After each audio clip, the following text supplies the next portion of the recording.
This is a test. This is a test. This is a test of my microphone. But it also turns out this is a test of so much more.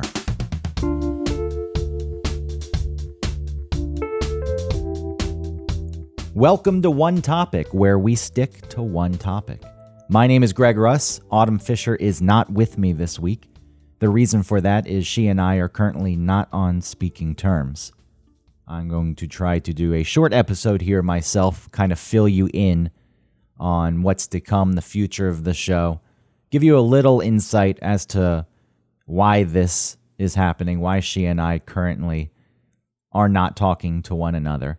Though I'm not going to go into too many details, I will tell you this about the future of the show. I don't know if it continues on, but there will be several more episodes, at least 3 more episodes, where we would talk about what's been going on in our lives over the past year and a half, the things that have gotten us to this point.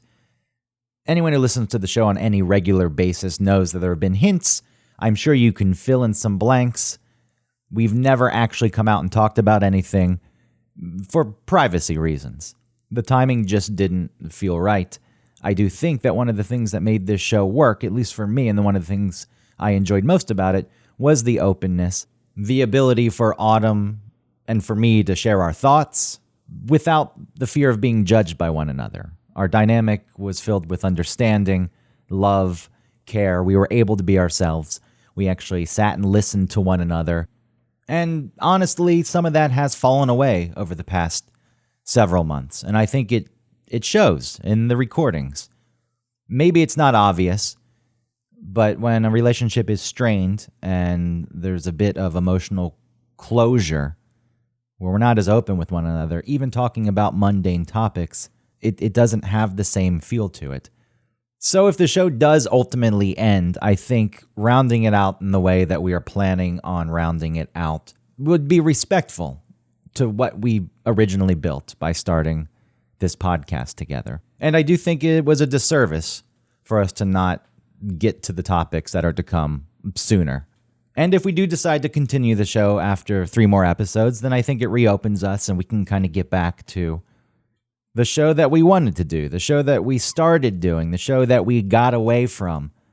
It's not lost on me. Some of these last episodes were very difficult to listen to. Some of them weren't even really episodes. It was us trying to get an episode started and an inability to get there. So we would just talk through in vague terms what we were feeling at the time. But as far as listening goes, and listening experience for you, I don't know what value it brought. Hearing Autumn upset and crying, hearing me cynical and shut down or angrier than I usually am, more cynical than I usually am, but not giving the details why, I don't know if that was such a great experience. So anyone who has stuck through those times, know that I appreciate you. And I hate presenting it like this and then telling you, but I'm not going to tell you much this week. And part of that is I don't want it to just be one-sided. You have me, you don't have Autumn.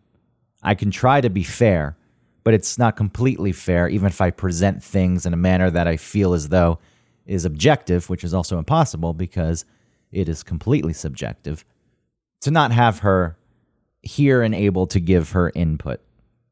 If you do want to prep for the episodes that are to come, though, I recommend going back and listening to the episode entitled Autumn and Greg. That's from August 12th, 2019. Biggest bullshit episode you could ever listen to. We had a request from a listener to talk about us and our history, our friendship, how it started, where it'd gone, where we thought it would go in the future. And when I say bullshit, it wasn't done purposely to throw anyone off of a trail, except maybe ourselves. We were lying and bullshitting ourselves. Feelings at that point were growing, and we didn't know what the hell to do with them. So we had this episode that's filled with complete denial.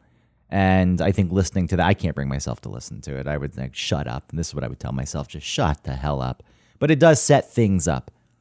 And then going from there, any relationship. I've known Autumn almost 20 years at this point, and any relationship that you have for that long is going to have ups and downs. But the closer you get to a person, the more you open up to a person, the more vulnerable you are with a person, the more likely you have an intense falling out at some point. Because you've got to protect yourself. There's more on the line. You're more open to being wounded and hurt And that's where we stand right now. And just like this podcast, the future of our friendship, our relationship, I don't know where it goes.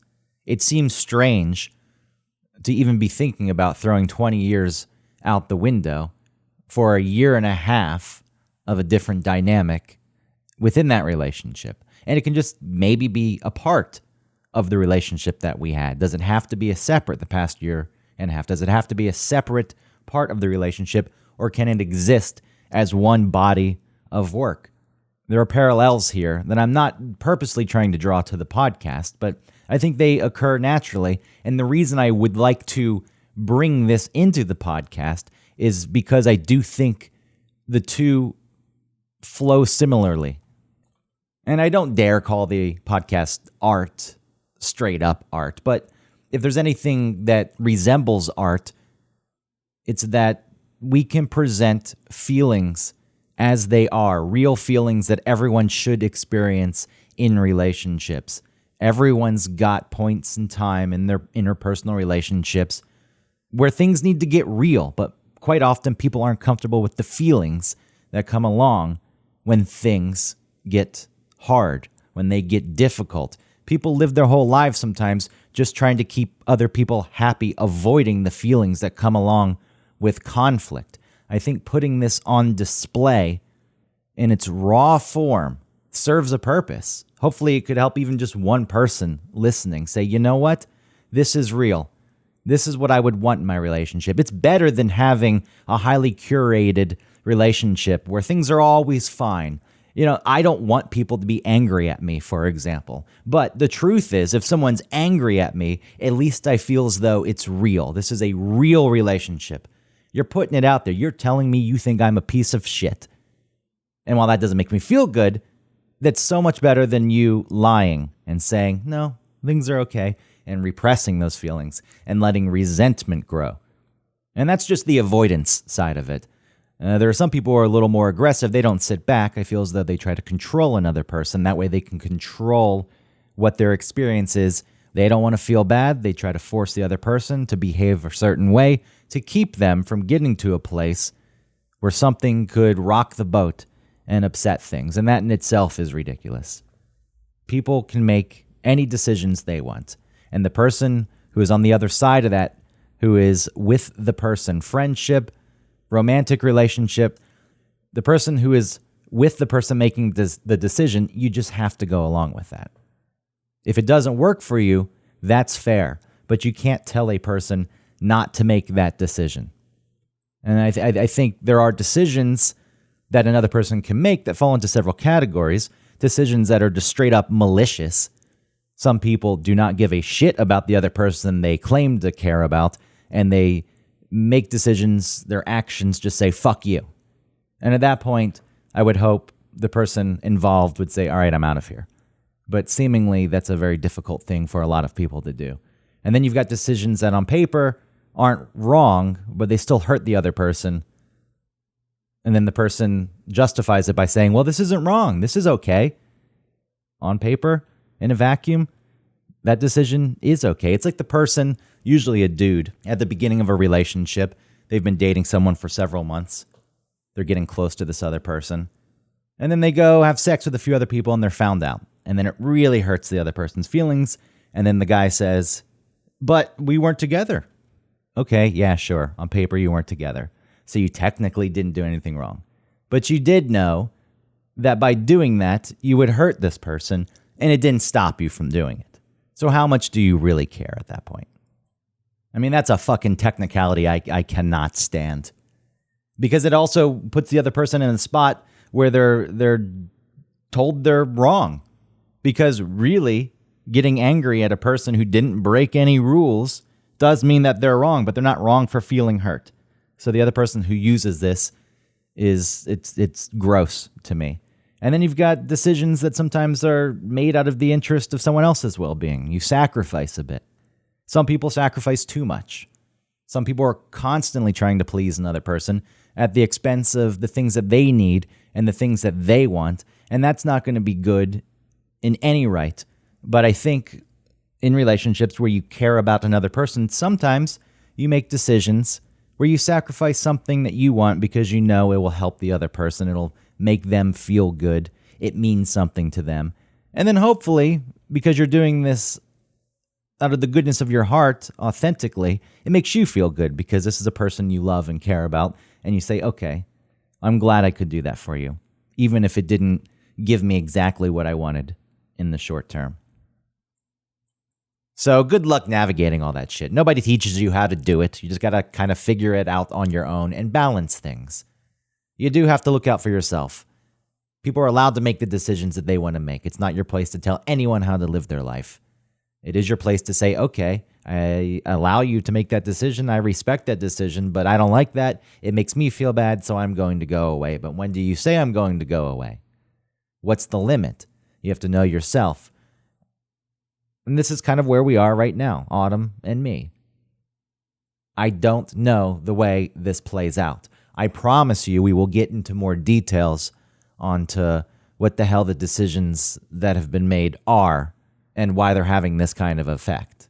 That's what's going to come in the final 3 episodes, which will be broken down into pretty much picking up soon after the Autumn and Greg episode and leading up until now. And then maybe we continue to do the podcast. I can't say. Trying to predict the future is asinine. Anyone who says, in 5 years, I'd like to be here, you can like to be there. But if you're answering it by saying, definitely I will be there, you're a fool. I do know, though, as I've grown to like myself more. I used to really, really, really hate myself. Now I only kind of hate myself. And as I've become more accepting of myself, I do understand limitations that I have and things I can handle and things I can't. And decisions are still being made on my part. And again, that's all I'll say for now until Autumn is here. And then we can talk together. You can hear both sides of things. And we present ourselves as real, complicated, flawed piece of shit human beings. So that's what's to come.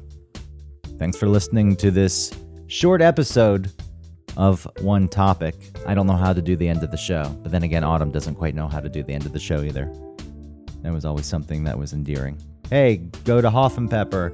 Use the code OneTopic15, get 15% off. Delicious hot sauce. Do a Google search. I don't know the website.